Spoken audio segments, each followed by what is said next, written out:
জান আমি ডিপ্রেশনে যাচ্ছি। এই রাত্রেবেলা কোথাও যাওয়া লাগবে না, চুপচাপ ঘরে বসো। সবসময় এখানে যাচ্ছি সেখানে যাচ্ছি। আমি ডিপ্রেশনে যাচ্ছি বলো। ঘরে মন টেকে না তোমার? ডিপ্রেশনে যাচ্ছ এখন তুমি? কার সাথে যাচ্ছ ডিপ্রেশনে তুমি?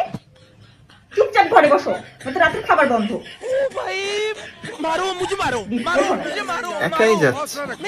এই পায়েল, এই তোর বাবা তোর বিয়ে ঠিক আছে, পরশুদিন তোর বিয়ে। না না মা, আমি কোনো বিয়ে শাদী করতে পারবো না। আমি শুভরে ভালোবাসি, আমি ওরে বিয়ে করবো। পুলায় সরকারি চাকরি করে, তোর বাপকে কি না করে দিমু? সরকারি চাকরি করে মা, বিয়েতে কি লেহেঙ্গা পরবো নাকি শাড়ি পরবো? এ তাহলে শুভর কি হবো? শুভ কে? আমি তো শুভ নামের কাউকে চিনি না। আচ্ছা তুমি সত্যি করে বলো তো, তুমি আমারে কেন বিয়ে করছিলা? তোমার কাছে মিথ্যে কথা বলে লাভ আছে? মায়ের জন্য করছি, মা সংসারের সব কাজ একা একা করতে পারে না, তাই তোমারে বিয়ে করছি। আমার গোষ্ঠী উদ্ধার করছো, চাকরানি রাখতা, আমারে বিয়ে করছো কেন? চাকরানি রাখলে তো মাসে 10,000 টাকা দেয়া লাগতো, বছরে 1,20,000, 5 বছরে 6 লাখ টাকা দিয়ে বিয়ে করছি, আজীবন সার্ভিস ফ্রি। আচ্ছা ভাবি, আপনি এত সুন্দর, আমার ভাই আবুল এত কালো, তারে কি দেখে বিয়ে করছিলেন? অরুণ ভাই ছোটবেলা থেকেই আমার কালো কালার পছন্দ, তাই কালো দেখে বিয়ে করছি। খুব ভালো কাজ করছেন। তা আবুলরে নিয়ে যখন ঘুরতে যান তখন রাস্তার লোকজন আপনারা কিছু বলে না? হ্যাঁ বলে তো, যখনই আপনার ভাইরে নিয়ে ঘুরতে যায় সবাই বলে চাঁদের উপর গ্রহণ লাগছে। একটা পর্যন্ত যদি তুমি সিরিয়ালই দেখো, তা রান্না করবা কখন? এখন তো রান্নার সময় সেটা।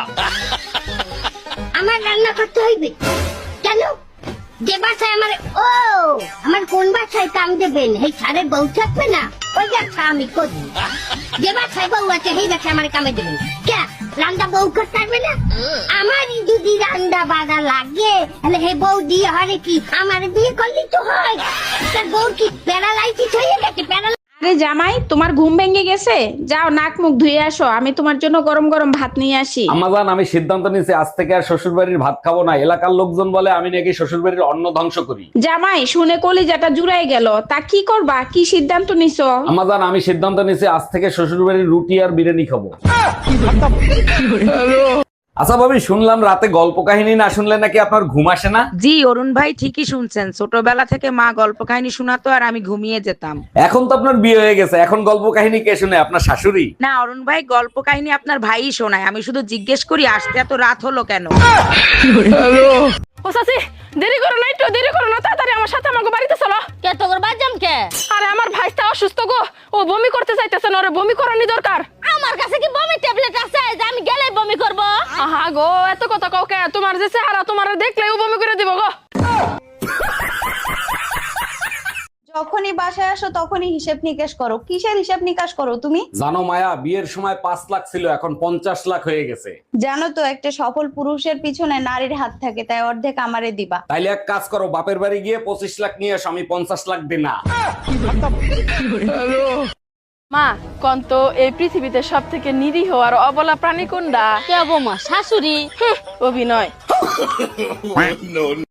আমরা অতটা সুন্দরও না, যতটা ফিল্টার মারলে আমাকে দেখা যায়। আবার অতটা খারাপও না, যেরকম আমাদের আইডি কার্ডে আমাকে দেখা যায়। চাচি, তোমার একটা প্রশ্ন করবো। কি? কত সব থেকে সত্যি কথা কোন জায়গায় হয় আর সব থেকে মিথ্যা কথা কোন জায়গায় হয়? আমি এলাকা হয় না তো। সব থেকে মিথ্যা কথা হয় আদালতে, তো কোরআন শরীফ ছুঁয়ে। আর সব থেকে সত্যি কথা? আর সব থেকে সত্যি কথা হয় মদের আসরে মদ খেয়ে।